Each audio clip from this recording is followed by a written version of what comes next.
प्रसार भारती अभिलेखागार की प्रस्तुति सदाबहार सुनहरे दौर का अनमोल खजाना।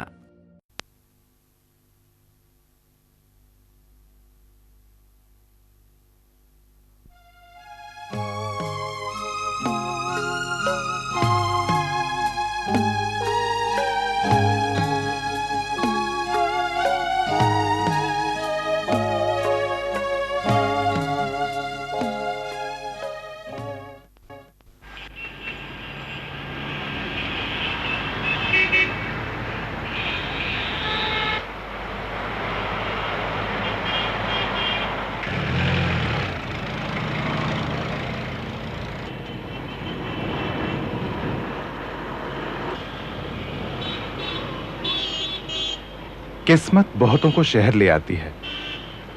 कोई पढ़ने आता है तो कोई रोजी रोटी की जोड़ तोड़ में ही चला आता है, जैसे कि मैं आया। पिछले 3 साल से मैं इस शहर यानी कि भुवनेश्वर में रह रहा हूं। ऑफिस में सारा दिन तो बीत जाता है और अरे हां, बातों बातों में मैं अपना परिचय देना तो भूल ही गया। मैं प्रशांत हूं। बचपन मेरा गांव में ही बीता है, माधोपुर में। जी हां, वो ही मेरा गांव है। बीए के बाद मुझे भुवनेश्वर में यह नौकरी मिल गई। मेरे पिता का नाम सीताकांत मोहंती था। माधोपुर में सभी उन्हें बहुत मानते थे। उनको गुजरे हुए करीब 2 साल होने वाले हैं। अब गांव में मेरी मां और मेरी दादी मां रहती हैं और कुंतला मेरी पत्नी है। अभी 1 साल होने वाला है हमारी शादी को। शहर में हम लोग किसी तरह वक्त गुजार लिया करते हैं। हम लोग से मेरा मतलब है मैं और मेरे कुछ साथी। हम लोगों ने एक घर किराए पर लिया हुआ है। 5-6 लोग मिलकर रहते हैं। खाना भी यहीं बन जाता है। मान लीजिए एक छोटा मोटा सेल्फ मैनेज्ड हॉस्टल है। रोजाना ऑफिस से लौटने के बाद शाम तो गपशप और पत्ते खेलने में बीत जाती है, लेकिन छुट्टी के दिन मैं हर शुक्रवार ऑफिस के बाद गांव चला जाता हूं, फिर सोमवार को वापस। ट्रेन से 2 घंटों का सफर तो है ही।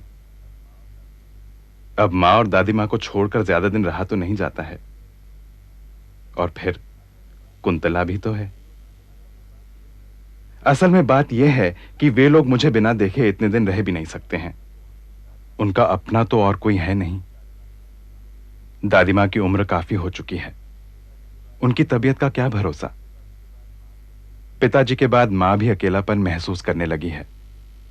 वैसे बोलती तो नहीं, लेकिन मैं जानता हूं मेरा 1 हफ्ते गांव न जाना उनको कितना भारी पड़ता है। इन लोगों के प्रति मेरा भी तो कोई कर्तव्य होता है। मुझे आज गांव जाना ही पड़ेगा। अब इतनी बातें करते करते कहीं मेरी गाड़ी ही न निकल जाए। मां, दादी मां और कुंतला मेरी राह देखती होंगी। मुझे अब चलना चाहिए गांव, यानी कि माधोपुर के लिए।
बहू,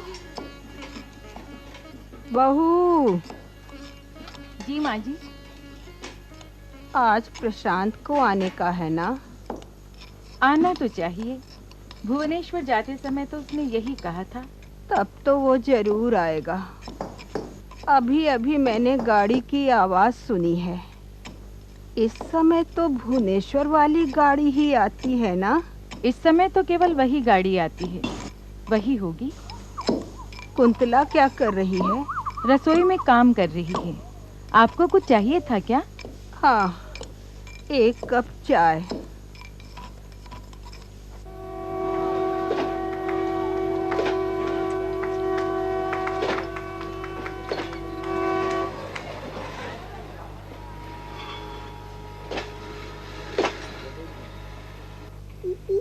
नमस्ते।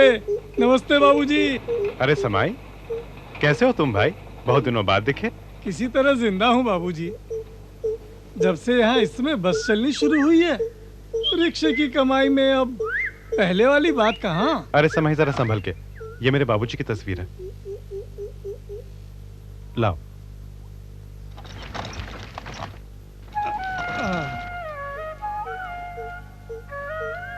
बहुत नेक इंसान थे सीताकांत बाबू। बहुत मानते थे मुझे।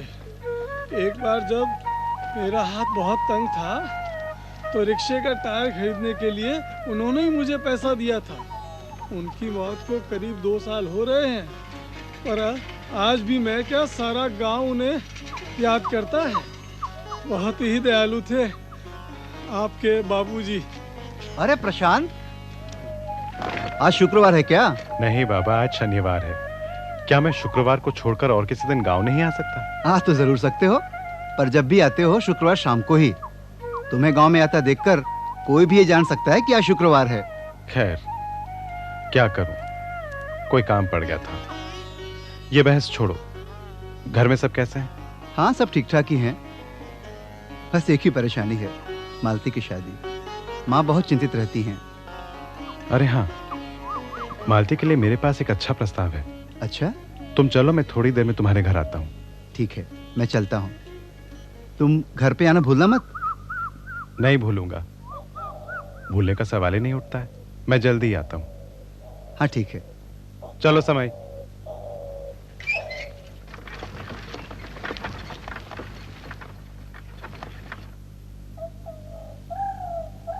इतनी देर हो गई, प्रशांत अभी तक नहीं आया।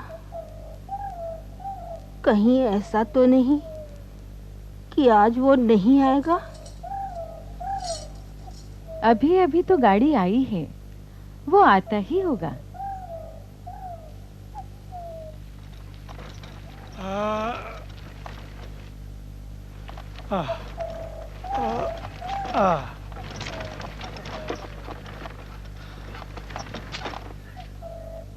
संभाल के। नमस्ते बाबूजी।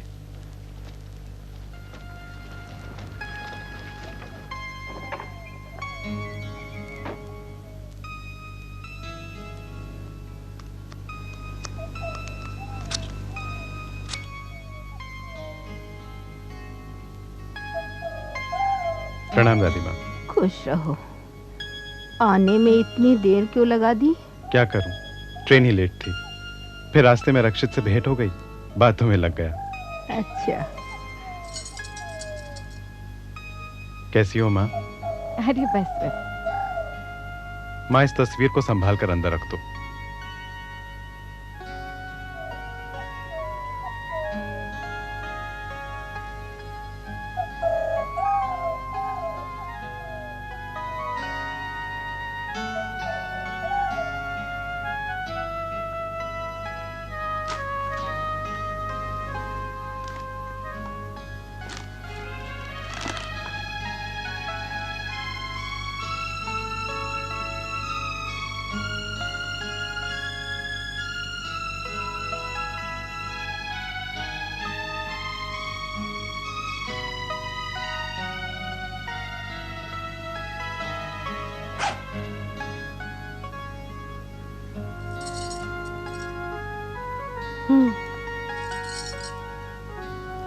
मुझे रक्षित के घर जाना होगा। चाची से मिलना है। वो मालती के लिए एक अच्छा लड़का देख रखा है, उसी के बारे में बताना है उनको।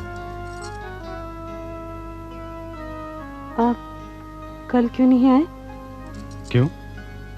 दादी और माँ को तो मैंने आज के लिए कहा था। वो तो मैं भी जानती हूँ, पर मुझसे तो आपने कल के लिए कहा था। कहा था ना? कहा था बाबा, कहा था। अच्छा चलो बाबा, माफ कर दो। दरअसल दफ्तर में कल एक बहुत जरूरी काम आ पड़ा था, इसलिए चाहते हुए भी नहीं आ सका। सच कह रहे हैं ना? विश्वास करो, तुम्हारे सर की कसम।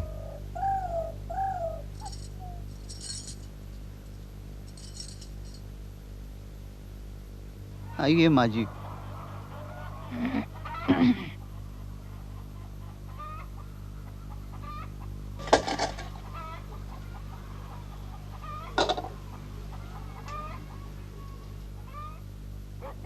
ये वाली लीजिए, छोटे बाबू को बहुत पसंद है।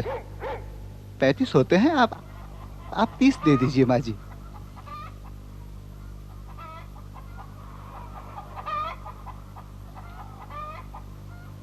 ये लो, गिन लो। ठीक है माँ जी।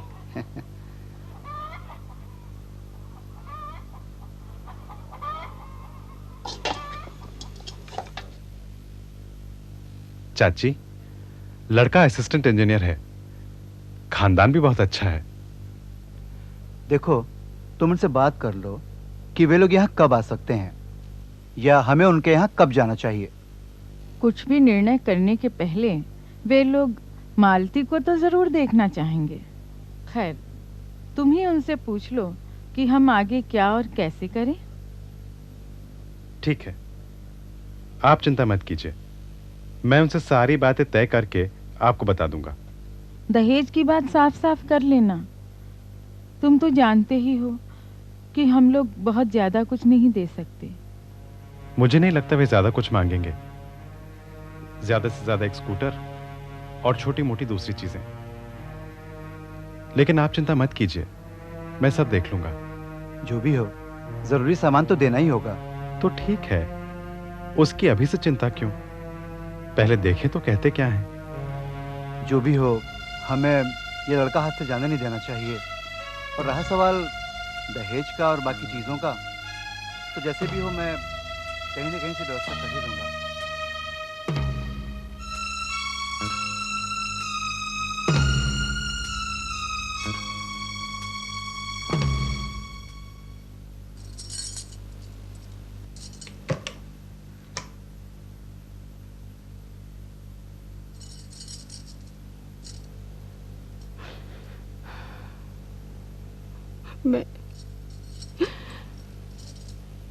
मैं सचमुच बहुत अभागन हूँ। देखो, मेरी ओर देखो। मेरा बेटा मुझे छोड़कर चला गया।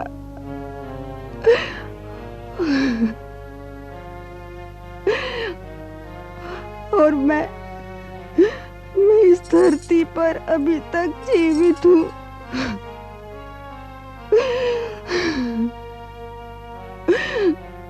आप स्वर्ग से मेरी अभिशप्त जिंदगी देख रहे हैं ना?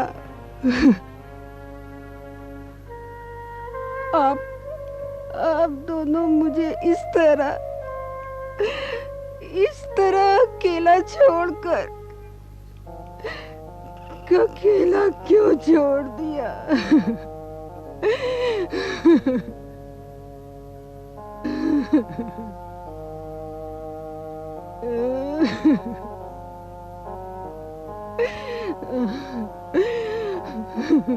माँ, दादी माँ, रोने से क्या फायदा? तुम लोगों के रोने से दादाजी बाबूजी लौट थोड़ी आएंगे, उल्टे उनकी आत्मा को तकलीफ ही पहुंचेगी।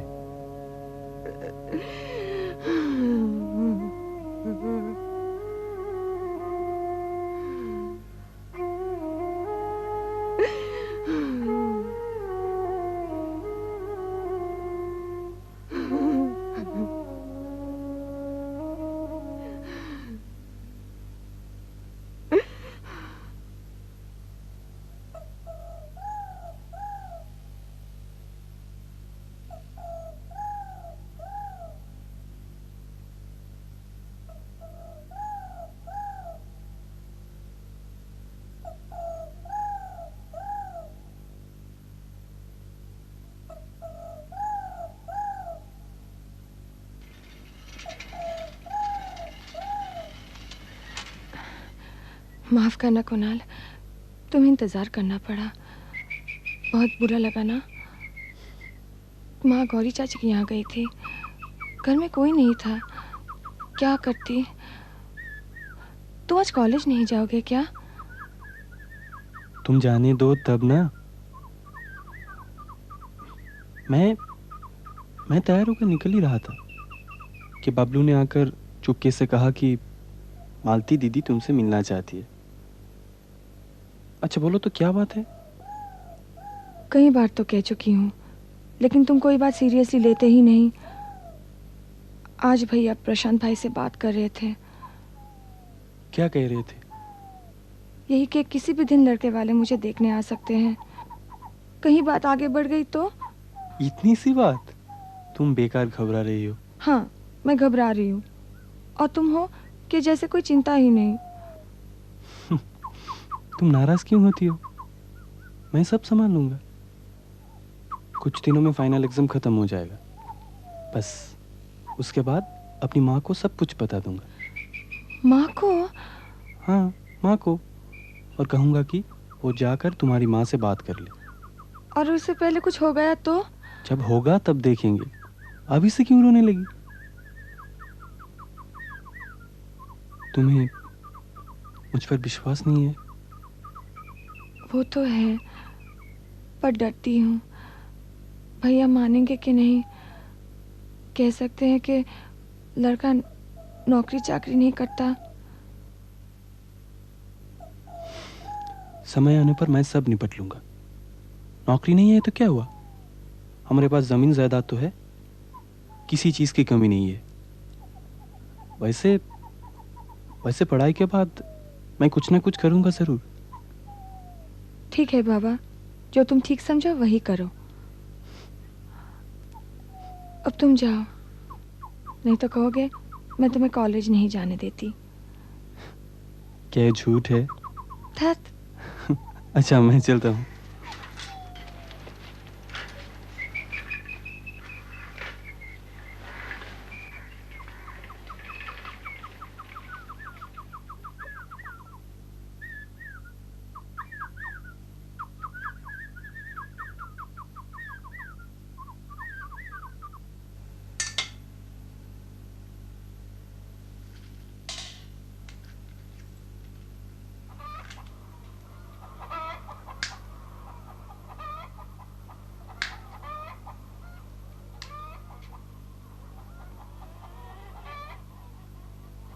मछली एक टुकड़ा और दूं? नहीं माँ नहीं, सचमुच मैं वैसे ही बहुत खा चुका हूँ। उससे पूछती क्या हो, पूछने पर ना ही कहेगा। डाल दोगी सब खा लेगा। नहीं माँ, बस बहुत हो चुका। सचमुच बहुत ज्यादा खा गया हूँ, मेरा पेट फट जाएगा। जब तुम्हारी उम्र के तुम्हारे पिता और दादाजी थे तो तुमसे 3 गुना ज्यादा खाते थे। एक बार तो तुम्हारे दादा ने हद ही कर दी, पूरी की पूरी रसोई साफ कर गए। किसी के लिए कुछ बचा ही नहीं, फिर से बनाना पड़ा। बहू, तुम्हें याद है ना? अरे इसलिए तो मैंने और नहीं खाया, नहीं तो आज फिर तुम लोगों को दोबारा रसोई बनानी पड़ती।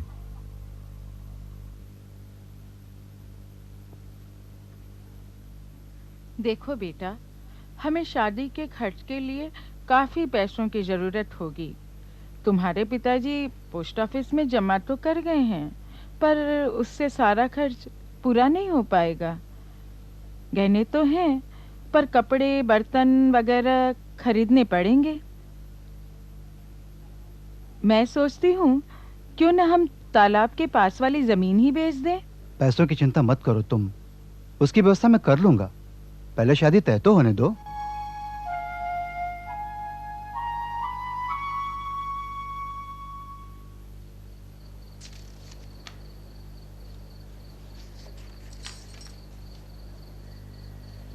तुम्हारा काम खत्म हुआ कि नहीं?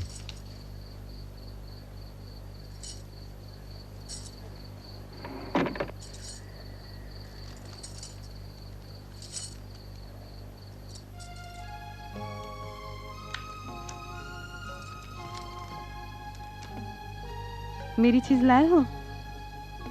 वही ना, इवनिंग इन पेरिस। हाँ। माफ करना बाबा, इस बार नहीं ला सका।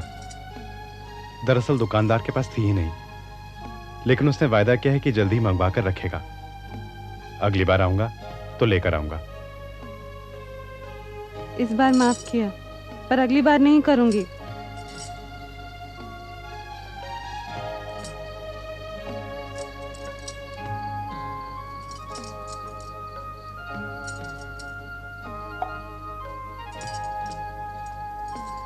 मालूम है, कुछ दिनों पहले मैंने एक एयर कंडीशन हॉल में पिक्चर देखी।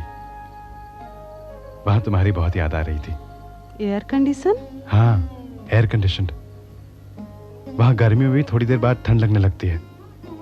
पिक्चर भी बहुत बढ़िया थी, एक से एक गाने। तुम मुझे शहर कब ले चलोगे? बहुत दिनों से शहर के बारे में तुमसे सुन रही हूँ। मेरा भी मन करता है कि मैं तुम्हारे साथ रोशनी से जगमगाती सड़कों पर घूमूं, एयर कंडीशन पिक्चर हॉल में तुम्हारे साथ फिल्में देखूं और लजीज खाने वाले होटल में खाना खाऊं। किसी भी तरह से माँ से बात करनी तो होगी ही। दरअसल हम सब लोग वहां जाकर बस सकते हैं। इससे कम से कम मुझे हर सप्ताह आने जाने की तकलीफ से तो छुटकारा मिल जाएगा।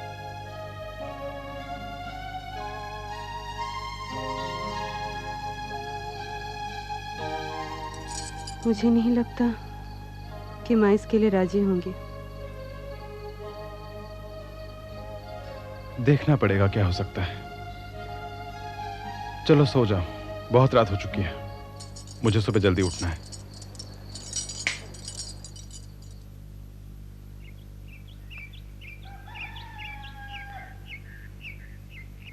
माँ। आई बेटा।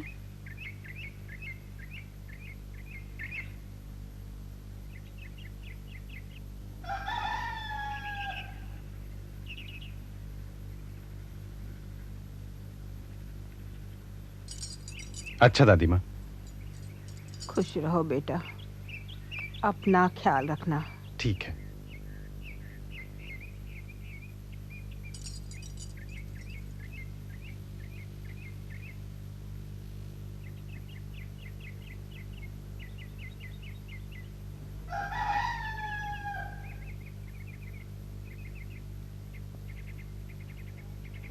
अच्छा माँ। इस शुक्रवार को आ रहे हो ना?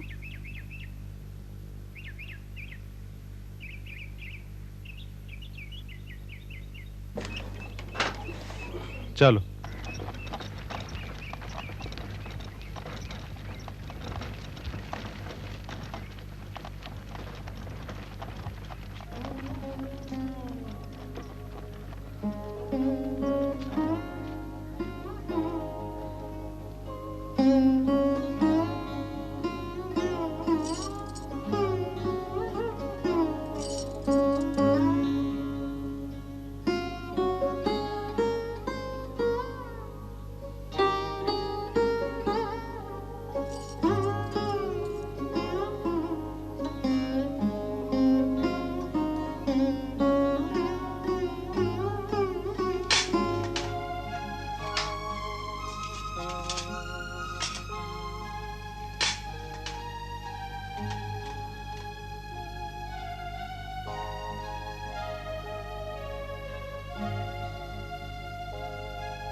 मिस्टर दास बड़ी बेसब्री से तुम्हारा इंतजार कर रहे हैं। कुछ नाराज भी लग रहे हैं। आखिर मामला क्या है? मुझे नहीं मालूम, मेरे पास तो कोई काम पेंडिंग नहीं था। अरे हाँ, याद आया, एक फाइल पेंडिंग है, लेकिन उसको लेकर कोई अर्जेंसी तो नहीं थी। उन्होंने मुझसे कहा है कि जैसे ही तुम आओगे मैं तुम्हें उनके पास भेज दूं। जाकर मिल ही लो। हाँ यार, मिल लेते हैं, नहीं तो बिना मतलब शोर मचाएंगे। अच्छा, लंच के वक्त तुम मेरे साथ बाहर जा सकोगे? कहाँ? एक किराए का मकान देखना है, फैमिली लाऊंगा, घर से इजाजत मिल गई है। ये तो बहुत अच्छी बात है। चलो ठीक ही हुआ, कम से कम तुम्हें तो बार बार गांव जाने की किल्लत से छुटकारा मिला। अरे यार, कहाँ बार बार जाता हूँ, कभी कभार तो जाता हूँ। हाँ ये ठीक है, जब मेरी नई नई शादी हुई थी ना, मैं भी तुम्हारी तरह हर एक शुक्रवार का इंतजार करता था। तुम यार नहीं बदलोगे। अच्छा चलो, मैं मिस्टर दास से मिलकर आता हूँ।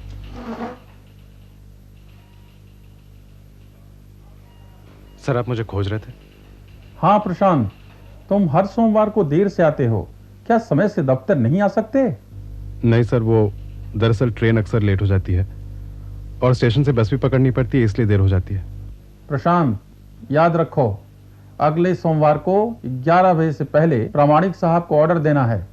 इसके लिए फाइल तैयार कर दो, यह ऊपर का ऑर्डर है। सर, वो फाइल तो मैं तैयार कर दूंगा, लेकिन सोमवार को, मेरा मतलब है। हाँ मैं समझ गया, सोमवार को तुम समय से नहीं आ सकते हो, तो एक काम करो, शनिवार को रुक जाओ और वो फाइल तैयार कर दो। याद रखना, यह बहुत जरूरी है।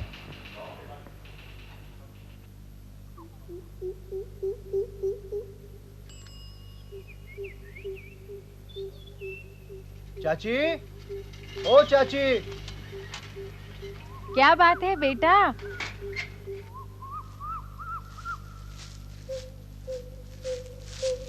चाची, आज ही मैंने प्रशांत को चिट्ठी भेज दी है। वो तो आज सुबह ही यहाँ से गया है, तुम उससे मिल सकते थे। सोचा तो मैंने यही था, पर मुझे पहुंचने में कुछ देर हो गई। इस शनिवार को तो वो आ ही रहा है ना? आना तो चाहिए।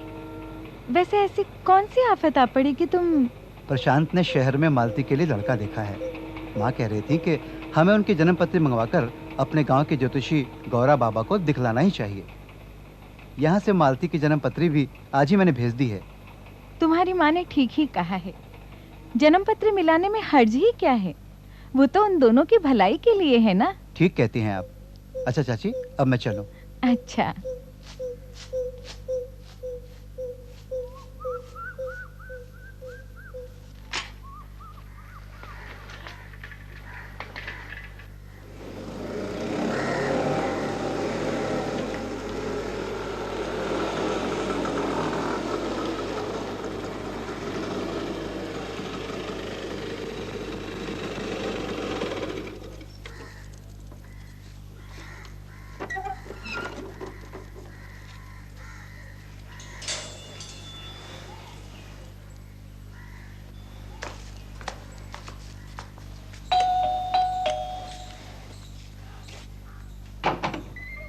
अरे नमस्कार नमस्कार, कब तक आ रहे हैं आप?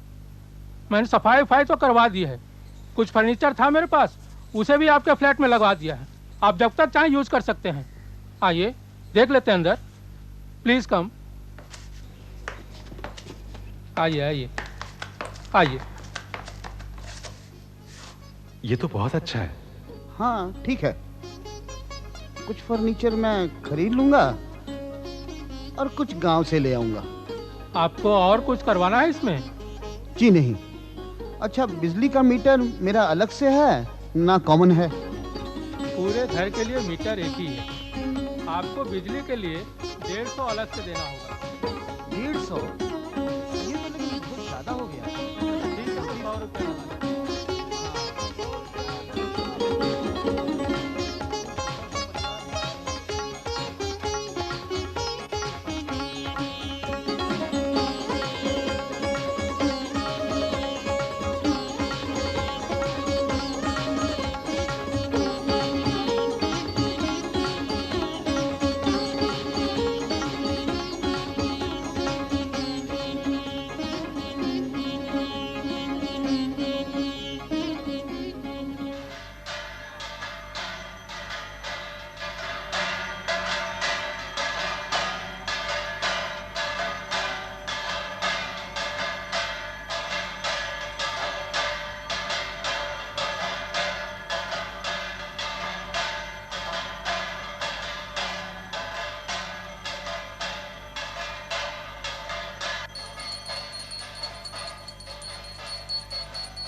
बहू, बाबूजी की समाधि पर दिया जला दिया है ना? जी माँ जी।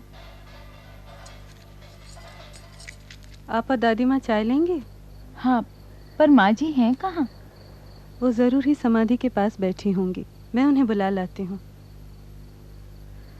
उन्हें समाधि से बहुत लगाव है। हर शाम वहाँ जाकर चुपचाप बैठी रहती हैं। एक दिन भी नागा नहीं करती। कैसे नागा कर सकती हैं? वहाँ उनके पति के अंतिम अवशेष जो हैं, उनकी चिता की भस्म है वहाँ।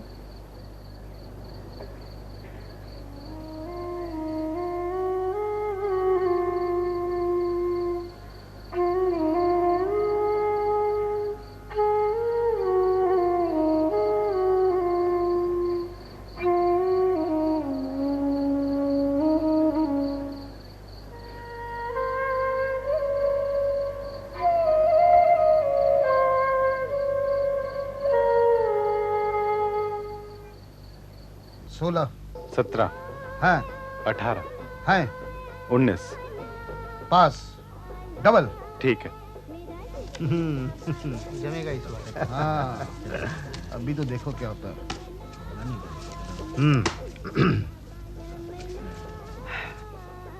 क्या खेलने बिठा दिया यार। अरे खेलो ना यार, क्या ये जो और कर क्या रहे हो यार? बच्चे की तरह? चले। हाँ, चलो। एकदम।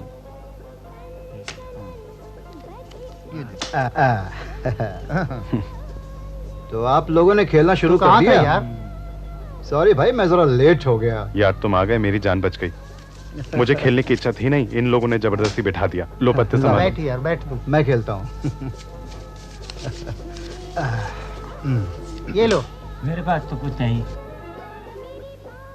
प्रशांत बेचारा आजकल बहुत परेशान है। हमारे बॉस ने उसे इस शनिवार घर जाने से मना कर दिया है। यार अपने ऑफिस में कोई प्रॉब्लम नहीं है इस तरह से। वो अपना बॉस है ना, वो सबकी प्रॉब्लम का बहुत ख्याल रखता है यार। और फिर अगर कभी कभार वो घर नहीं जा पाया तो इसमें इतना परेशान होने की क्या बात है? अरे यार तुम नहीं समझोगे, तुम्हारी तो अभी शादी हुई नहीं ना। अच्छा? अरे उसकी तो अभी नई नई शादी हुई है।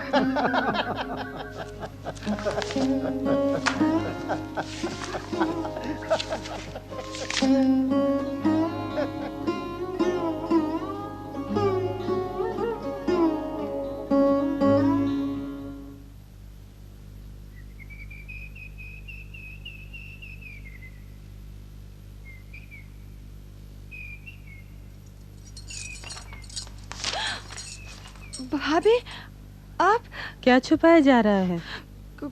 कुछ भी तो नहीं। मैं क्यों छुपाऊंगी?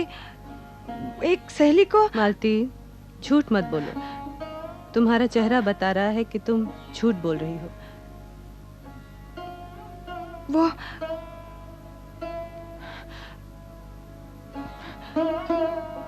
भाभी, मैं आपसे कुछ भी नहीं छुपाऊंगी, लेकिन आप वादा कीजिए किसी और को कुछ नहीं बताएंगी। ठीक है। भाभी, दरअसल मेरा मतलब है मैं कुणाल से। लेकिन तुम ये तो जानती हो कि आरक्षित भाई तुम्हारे लिए एक अच्छे लड़के की तलाश कर रहे हैं।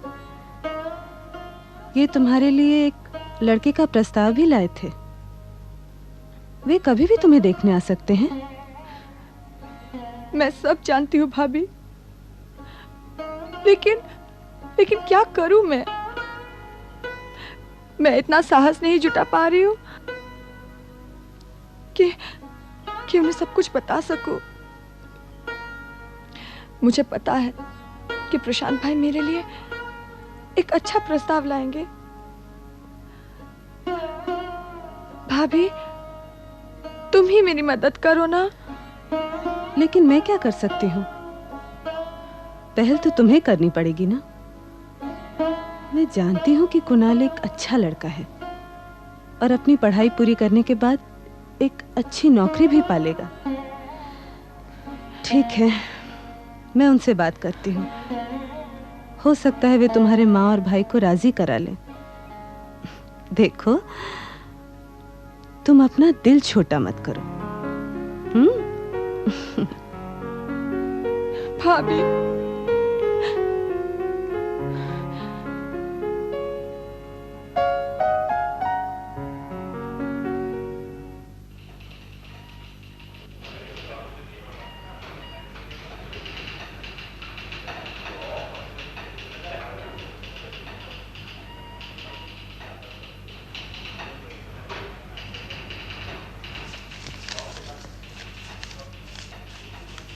तुम्हारे पास भी एक चिट्ठी आई है। मेरी बीवी ने लिखा है कि वो अभी नहीं आ सकती, 15 दिन के बाद ही आएगी। कुछ समस्या है, पता नहीं क्या बात है। ये मेरे बचपन के दोस्त अरक्षित की चिट्ठी है। उसकी बहन की शादी के सिलसिले में है। मुझसे एक लड़के की जन्मपत्री मंगवाई है। आ गई होगी कोई समस्या भाई, 15 दिनों की तो बात है। अरे भाई, मकान मालिक को एडवांस दे दिया है और फर्नीचर भी ऑर्डर कर दिया है। तो वो तो तुम्हें करना ही था। तुम्हें तो खुश होना चाहिए कि इतने कम किराए में अच्छा मकान मिल रहा है। हाँ वो तो है। तुम अपना परिवार यहाँ क्यों नहीं ले आते? पास ही में दूसरा मकान खाली है। ये सब मेरे लिए इतना आसान नहीं है। गांव में दादी है, माँ की भी उम्र हो चली है। उन सब की देखभाल करने के लिए मेरे अलावा कोई नहीं है। तो इसमें चिंता करने की क्या बात है? क्या सब लोग यहाँ आकर नहीं रह सकते?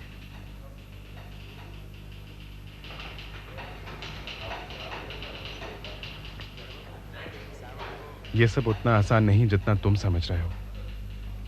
मेरी दादी को गांव छोड़ना मंजूर नहीं है। वहां मेरे दादाजी की समाधि है। उस समाधि से उन्हें बहुत लगाव है। तो मैं चलता हूँ। मिस्टर दास मेरा इंतजार कर रहे होंगे। तुमने क्या फैसला किया है?